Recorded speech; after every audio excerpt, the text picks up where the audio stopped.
The man recorded our whole lives. Sorry about the length, but this happened ritualistically and periodically my whole life. This all started when I was probably around the age of 9 in the summertime. My brother was a year younger than me, and long story short, he convinced me to go look for some cat that he had seen. I put my shoes on and followed my little brother out the door. We walked the streets in search of bastard kittens, completely unsupervised. We lived in a small town, and my mom worked at a Pizza King until 9 p.m. every weekday. My dad worked until midnight at Johnson Controls. That left our older sister, 13, to supervise, but she was always off doing God knows what. Because of these circumstances, I realized later we were perfect targets, predictable schedules, lack of supervision, and comfortable in our tight-knit Midwestern neighborhood. My brother led me about 6 blocks away when someone called out to us. I turned my head to find small young men leaning up against an old gray 2-door beater. They were standing outside of a known drug house and they were smoking cigarettes, seemingly minding their own business. The one who called out to us, closest to the passenger seat, asked us, "Do you guys want some gum?" I stopped dead in my tracks and my brother looked confused. They offered us gum? It was eerily reminiscent of our yearly stranger danger assemblies in the school auditorium. My brother and I looked at them for a second, but then turned around and started walking back the way we came, saying nothing. They yelled at us to stop, but we turned our heads and saw the driver getting into his car quickly and the passenger pulling the seat up to let the 2 others in the back. As the engine started, we ran. We ran through the yard of a man whose lawn was always overgrown. We tried to crouch low and lose them, and that loud engine of that old beater was getting closer. It didn't occur to me that they could see the grass moving as we crawled through it. We got up this time and ran at full speed, weaving in and out of people's yards to try to buy us some time. They followed. When I realized there was no outrunning a car, we took a straight line to one of our neighbors' houses and started beating on their back door. The car sped out from around the corner and stopped abruptly in the driveway, so we abandoned that idea and jumped over her fence. We eventually made it back to her house and thought we had lost them. My mom's voice startled me from behind. "Where have you been? Where's your sister?" I think she had come home because she was on delivery route that day. Sometimes, when someone messed up a pizza, the owners would let my mom take it home to us if she was on delivery, so that we had something to eat when the pantry was empty. I started to tell my mother what happened, and she didn't look like she had been too keen on buying the story until I stopped mid-sentence at the sound of a sputtering engine. I looked outside, and the 4 men drove past our house slowly, looking in our windows, making eye contact, and giving us a menacing look. My mom saw the men, tried to close the blinds. The track was broken, it failed, and told us to stay inside for the rest of the day. She left after that. I can't explain why, so don't ask. She just did. Later that night, still no sign of our sister, and we were hungry. We made some mac and cheese and put on Hannah Montana to get in our minds off things, I guess, laughing at scenes that weren't funny. My nerves started to settle a little bit. However, I kept seeing this tiny red light in the corner of my eyes, coming from the window. I kept brushing it off. It could have been anything. After some time, I finally stood up and went over to the window to investigate and saw that this red dot was actually the light to a video camera. I gasped at the sight of this, and he ran away immediately towards another man, illuminated by a street lamp down the road. Naturally, I panicked and I cried. I ran outside and screamed my sister's name as loud as I could, and ran back inside. I called 911 first, and then my mom, and told them that there were 2 men with what I thought was a video camera outside on the street. The police showed up after circling the area and said they'd stake out for a couple hours at the house on the corner, but that the man was probably long gone. They never found the man, but the man found us. Over and over again. A couple years later, my brother had the neighbor kid over for a sleepover. We all hung out in his room until late at night, laughing loudly and shooting BB guns at the ceiling and each other. I left the room, and when I came back inside, my brother had told me that a hand had slapped the window and slid down like in a horror film. I thought he was just trying to scare me, and I still believed he was lying probably. I was in the middle of telling him he was full of shit when I saw that little red dot again, silenced all all of us. We dug to the floor at first, silent, unbreathing, and my brother crawled over and turned off the light. We stayed there for a long time until waking our parents up, but they found nothing. I passed it off as a prank. A couple years later, in my insomniac-induced all-nighter, I was sitting in our sunroom with big windows all around and no curtains except for one to my right, reading a book. It was about 3 in the morning, and the whole house was asleep. I had my headphones in, listening to my MP3 player when I thought I heard a loud noise over the music. I looked up, startled, and I saw a man at the door watching me at 3 in the morning. This is the closest I'd ever been to him.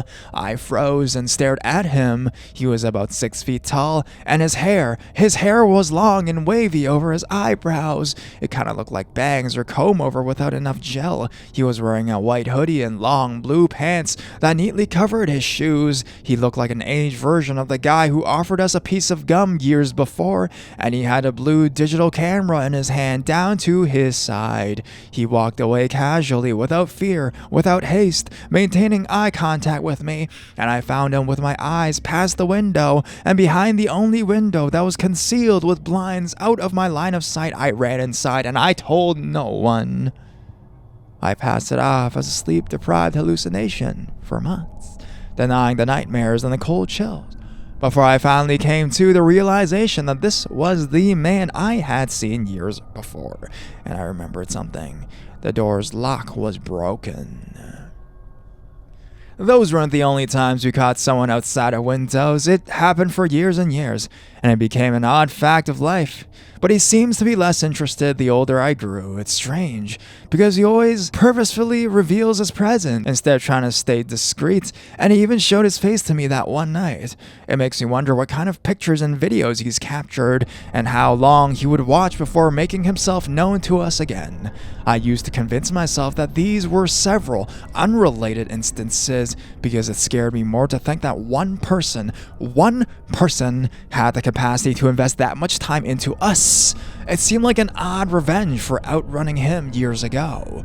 Now, if you're reading this, you are the reason that I keep my blind closed and never own a houseplant or a sunroom. Creepy cameraman, if you're reading this, let's not meet.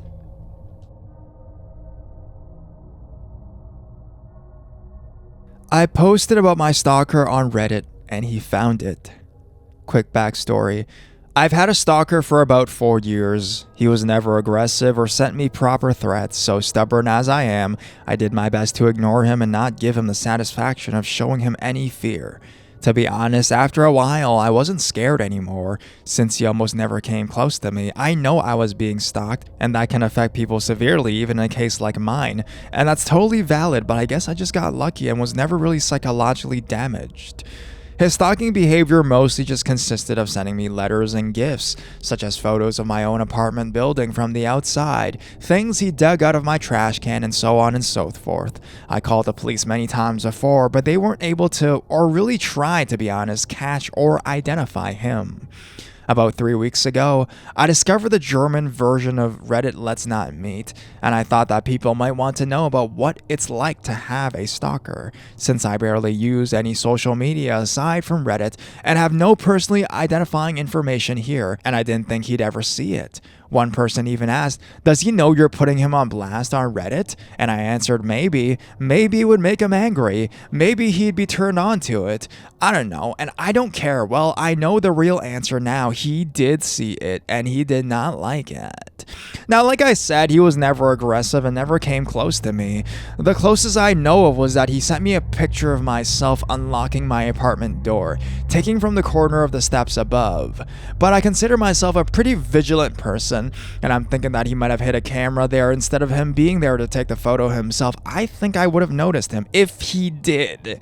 I don't know how he got wind of the Reddit situation, but he did. The next week was quiet, no letters, and I didn't see him anywhere. Then he left me letters with printed out questions and my answers from the Reddit thing. He also left me a long, hateful letter towards my boyfriend about an issue I had posted on the German version of Let's Not Meet. His letters were never hateful like that before, though. He never seemed happy with my boyfriend existing. He wrote about how I should spend the spotlight with him since I got so much attention thanks to him. A few days later, I got a gift, but this time he didn't leave it in my mailbox or at my car like he usually did. No, this time he left it inside the apartment building right in front of my door. I didn't take it inside my apartment, but opened it outside. It was a pretty big box, which was also unusual, and it was taped shut. As I'm typing it out, I realized that it wasn't a good idea at all and could have ended badly for me, but luckily he didn't send me a bomb or anything. He did, however, send me several zip ties, a roll of tape, a TV remote with most buttons picked off, a pack of band-aids with a few ones used, and a framed picture of me.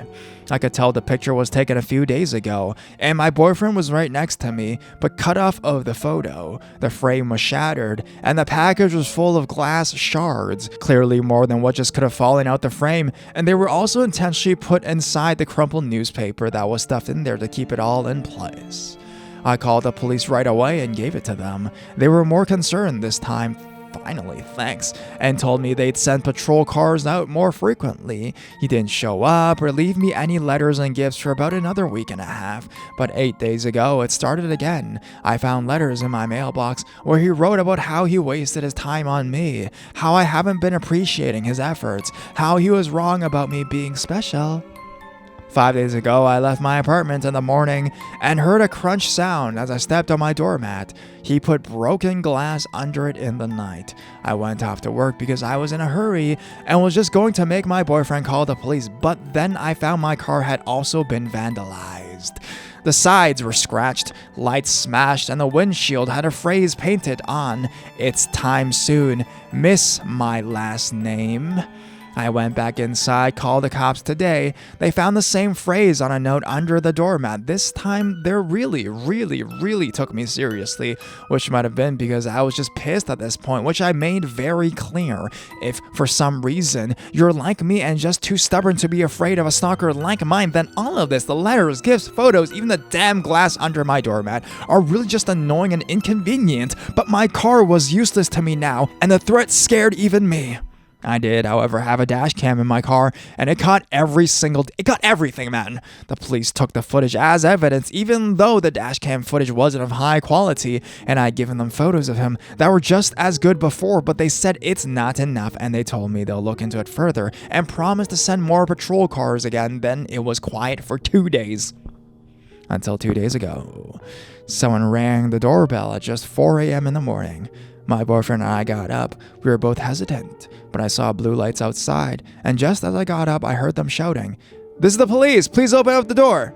They told us they were called by one of our downstairs neighbors who came home from his night shift about an hour earlier and heard someone else enter the building after them before the door fell shut. The neighbor then went into his own apartment and looked through the peephole.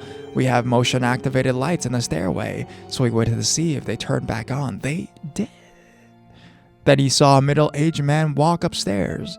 Above this neighbor are only me and my boyfriend and a single mom with 3 kids who probably won't be getting any visitors at 3, so he called the police.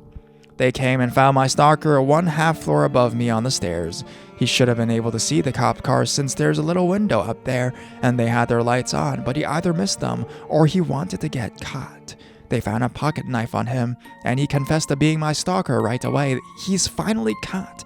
They got him. It took 4 years, a Reddit post, and one very vigilant and caring neighbor, but he's finally done. For now, at least. He's facing several charges, and I've collected every single piece of evidence over the past 4 years. I don't know what kind of outcome I can expect, but for now, I've finally got some peace.